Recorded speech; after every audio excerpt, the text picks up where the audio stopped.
What's good, y'all? Psych Perspectives, giofvcks in the building. In this video, I'm just going to be discussing rejection. Yeah, rejection, the big R word. Rejection is a part of life. I often hear people quote, rejection is protection, or rejection is God's protection. However you want to look at it, it's a part of life. It's going to happen. You know, you might get rejected from a job opportunity, rejected from a team or an organization, or from a group of friends, or rejected from the person that you thought you were in love with, the person that was the love of your life, you know, the person that you were trying to pursue in a loving relationship, love interest style. You might get rejected. Everybody is not going to like you or want you. You're not going to be everybody's cup of tea, and everybody isn't going to be your cup of tea. And I really think it's so important that we talk about this because a lot of people have issues dealing with rejection, even though it's natural, it's going to happen, it's a part of life. We need to get more comfortable with being rejected. So now to talk about my own personal experiences, I was rejected. You know what I mean? Like, clearly when you sitting up here having people that you like and you want to be with, or you want to gain more of a relationship, get a deeper connection with, and the other person isn't interested in having that deeper connection with you, and they basically let you know, hey, I'm not interested, you're not my type. That's a form of rejection, and that's how life is. You're not going to be everybody's type, and everybody isn't going to be your type. And guess what? That is okay. I think my issue with rejection comes into the play is when people lead people on, right? So like, you know you're not attracted to that person. You don't want a deeper relationship, a deeper connection. You're not interested.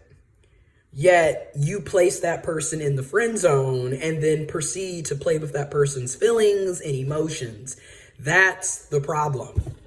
You know, if you don't want a relationship, you don't want a committed relationship, you're not sexually attracted to them, you're not physically attracted to them, you don't want what they want, and you've already expressed this, then what is the purpose of putting them in the friend department just for you to turn around and flirt with them, you know, compliment them on their looks and how they look? You're constantly spending time with them, yet you don't want that type of relationship. That's the problem, in my opinion, when it comes to rejection.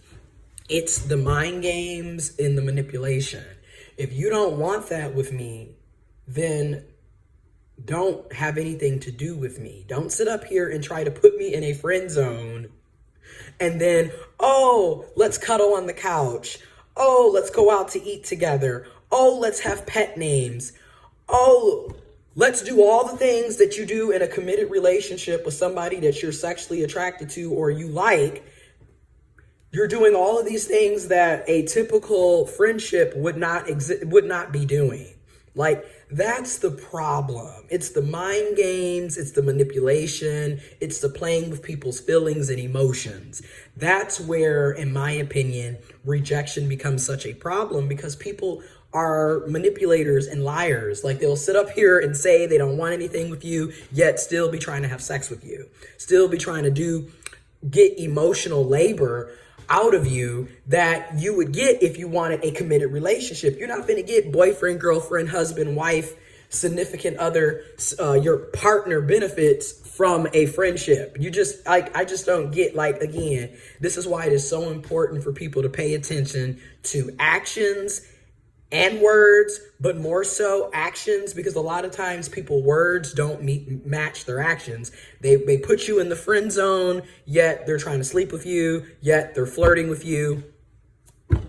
Actions don't match up. And again, if all you want is sex, then you need to say that. You need to be upfront and honest about that, so the other person can have a choice in the matter, because that's not cool to sit up and use somebody for sex after you done put them in the friend zone and told them that you didn't find them attractive, or you didn't want that type of relationship with them, only to turn around and use this friend zone shit as a manipulation tool. Like, that's not cool. That's not cool. And again, when we're looking at a lot of these toxic, dysfunctional, one-sided, narcissistic relationships, situationships, entanglements, this is the problem. It's the lies, it's the manipulation. You didn't want that with them. You put them in the friend zone, and then you proceeded to lead them on. That's not cool. And that's how a lot of people act in this society.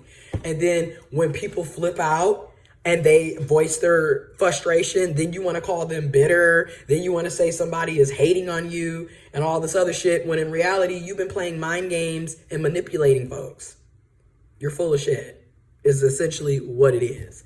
So like I said, rejection is a part of life. It's going to happen. It might happen more than once. It might happen often. You know, it's going to happen. It's a part of life. Everybody's not going to like you.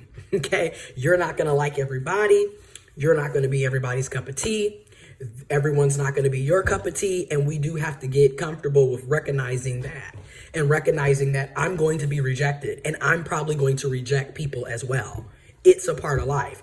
The problem comes in is when you're lying and manipulating, when you're playing all these mind games. That's, to me, in my opinion and in my experience, where the problem lies in. If you want to be friends, keep it at a friendship level. Don't expect me to be putting in a bunch of emotional labor, time, and energy into you, because I'm not doing that with somebody that I'm not in a committed relationship with. Hence why I'm non-monogamous. I am not putting myself in a situation to be used and abused and taken advantage of. And I think a lot of us need to kind of get comfortable with saying that ahead of time. Again, pay attention to people's actions, bruh. If the cis person, folks, if the actions are not matching up to the words, you need to back up and put up your healthy boundaries so you can protect yourself. And that's on period, as everybody's saying. Period on period. All right, let me know what y'all think in the comment box below. Stay safe, wear your mask, wash your hands, stay 6 feet apart, and I'm out.